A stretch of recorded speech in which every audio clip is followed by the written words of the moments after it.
We've done these some different ways. We did, back when we did like our tables, you know, we had multiple things going on. We invested some at this interest rate, some at this interest rate, and so we organized it in a table.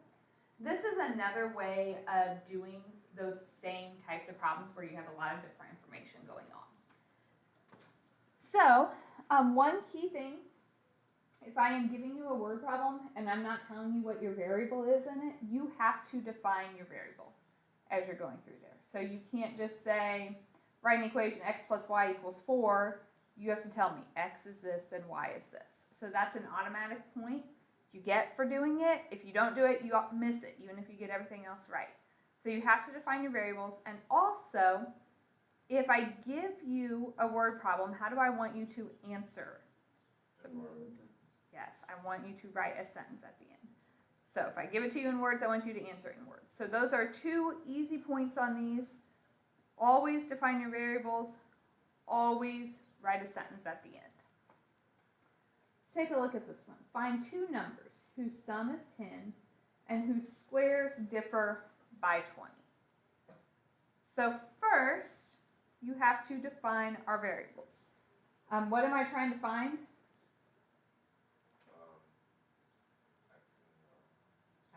I need 2 numbers, so those can be x and y.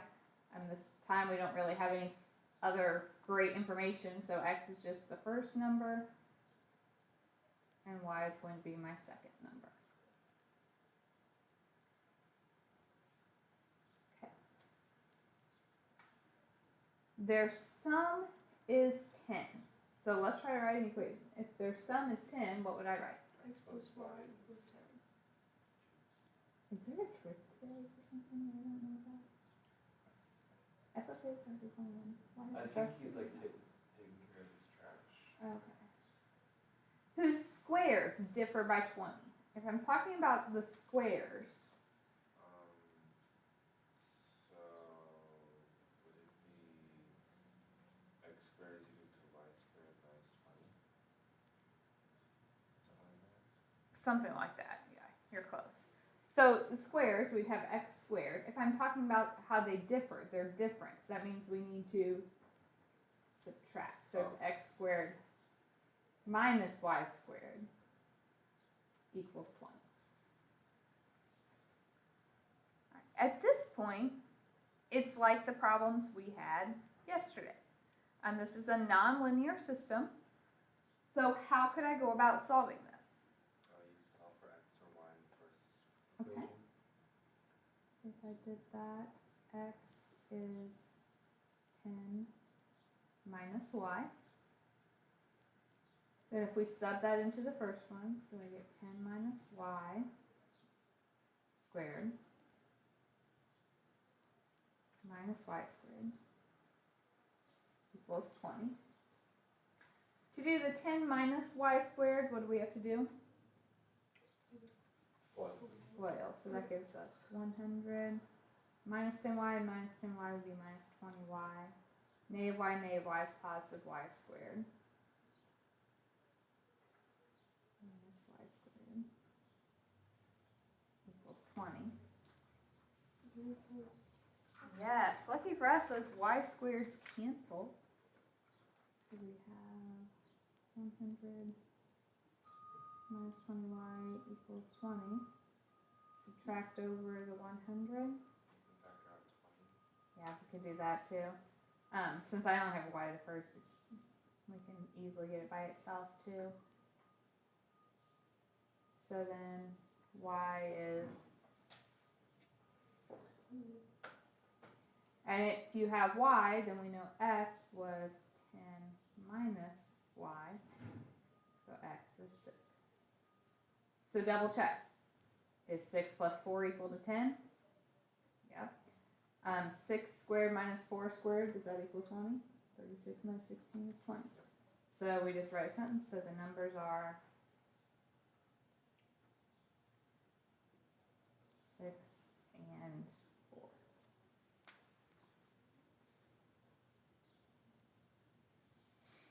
Would you be fine if we did like a hashtag for them? For numbers. Yes. remember doing this last year. Yep, you have done them before. You did mostly linear ones last year, but same idea. Because Miss Kendrick Keller's Kendrick. Hendrickson. I don't know why, but I always mix those two names up. Better than Dealport and L. I don't know how I do that one. All right, The same vibes. let's look at another one. In a recent survey, the average number of texts sent by two age groups, 18 to 24-year-olds and those 55 or over, was 2,172. However, the number of texts sent by the 18 to 24-year-olds exceeded the number sent by those 55 or over by 3,362. Determine how many were sent by each group. So we experience. All right, so we have a lot of different numbers here. First step is defining our variables. So what are we trying to find? 18 to 24-year-olds and over 55. The number sent by each of those groups. So X can be the number sent by the 18 to 24.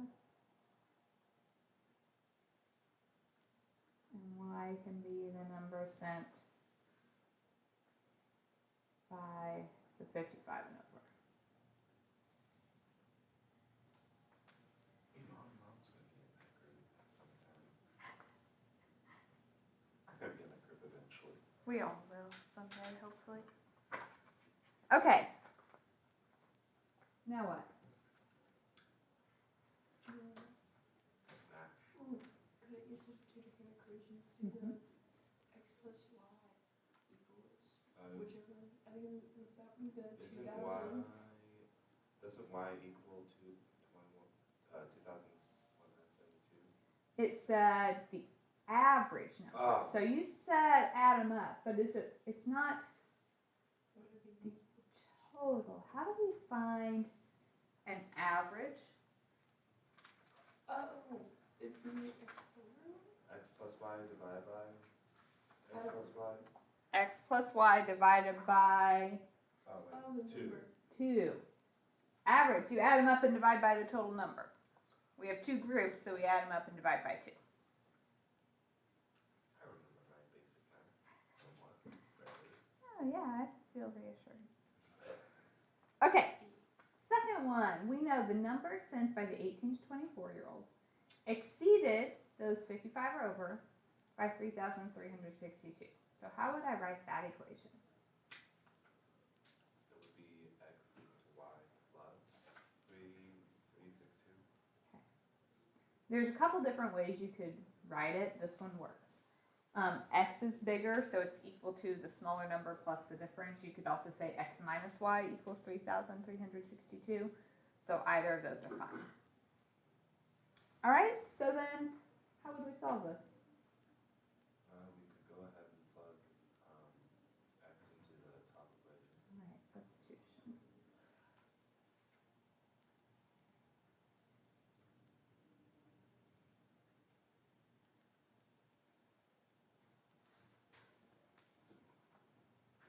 Okay, so we want to get rid of our fraction, so I'm going to go ahead and multiply by 2. Just cancel that now.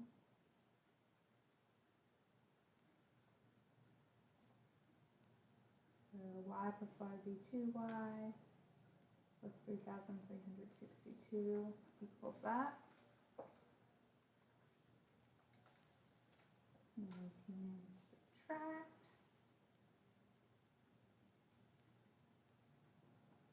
Divide by 2. Y is 491.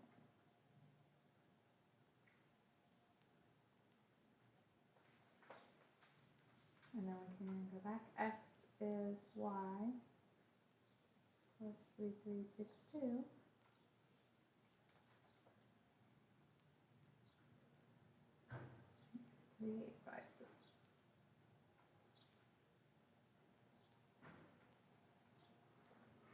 So the 18 to 24-year-olds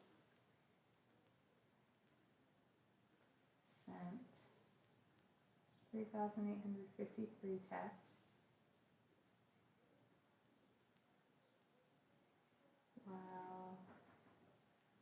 55 and over group sent 491.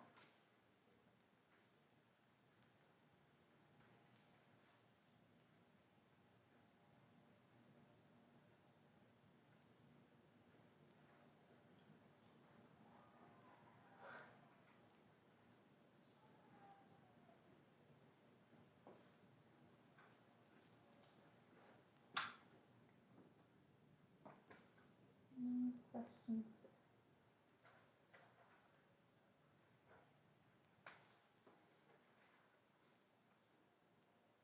It's such an easy question. It's maybe actually not. Please keep doing this. Mediocrely, he's on the edge of challenging questions like you already are. Right? Okay, let's look at this one. A box with an open top has square base and 4 sides of equal height. The volume of the box is 54 cubic inches and the height is double the length of the base. What are the dimensions of the box? What should we do? Hopefully it doesn't involve 9. I'd say X would probably be 8. Okay, so you're saying X is like the length of the side. So how about, would it help if we had a picture maybe? Yeah, I remember Miss Keller made us draw a picture every time. Pictures are wonderful. John Paul, don't critique my art. I know I had draw cubes. You can't draw cubes? Okay. We know it has an open top.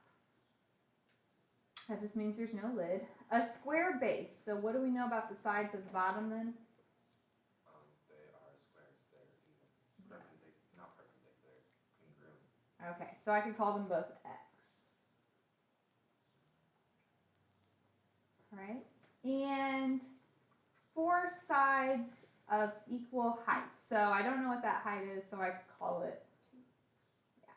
Yeah. So different options here. There's a way to do this without ever using systems. If I wanted to use the systems, it's Y for the moment. If you went ahead and did the 2X, I wouldn't count it wrong. I know the volume is 54. How do you find volume? The sides cubed. It's length times width times height.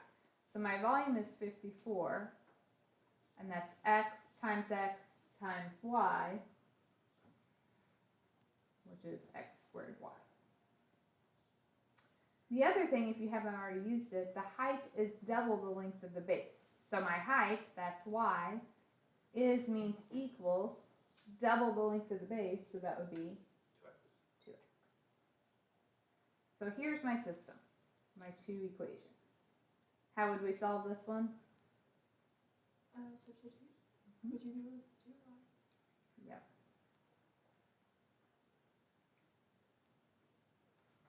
So 54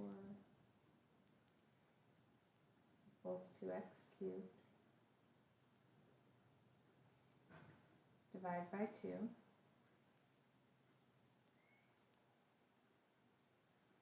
And then what would we have to do? Oh my god, it's such a pretty cube. It is. That was very nice here. So X is 3. We know Y is 2 times X. So Y is 6. So in our sentence, I wanted the dimensions of the box. So The dimension.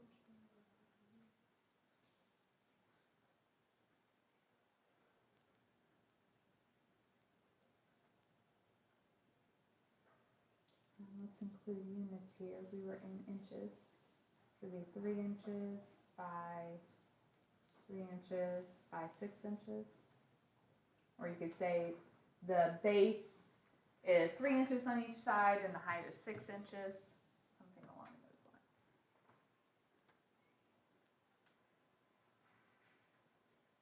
that's a tiny box. What is it holding? Maybe it's holding Maybe jewelry it's holding or a something. special All I right. have a couple of friends who I feel like would do that. I want you guys to see if you can set this one up. Don't try to solve it until we make sure you're correct. So what are the two things we don't know? How much is it? How much is invested at each rate? So X could be the amount at 3%. Y could be the amount at 4%. We invest a total of $5,000. So the first equation would be X plus Y plus 5%. okay. Then we are just talking about simple interest. We're assuming 1 year because we weren't told differently. So, or we were told 1 year, not assuming. So it's principal, which is like your X, times the rate, which is your 3%, times your time, which is 1. So that would be 0.03x plus equals the interest. Now we have to solve this. We did all the others with substitution. Let's do elimination here. What would you do? Multiply everything by negative 0.3. So negative 0.03x minus 0.03y. Okay. Do you guys know what's 5,000 times the negative 0.03? I think that makes it. Amount between negative. Jump on, you have a calculator right there. The program doesn't let me type a calculator. Negative 150.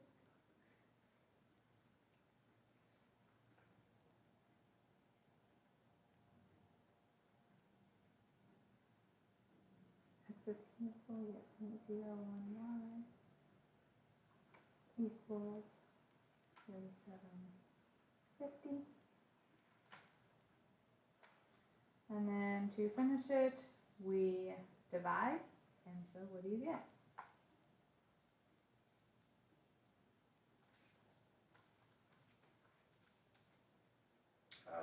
$3,750. Mm-hmm. And so plug that in.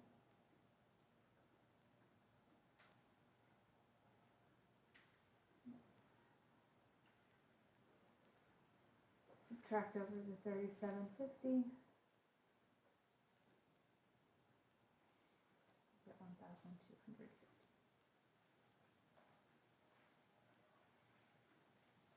The student invests 1,250 at 3%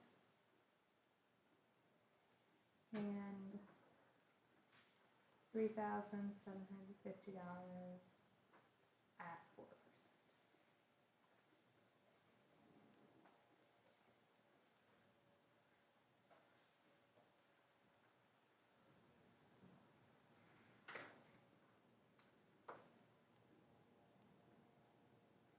Any questions?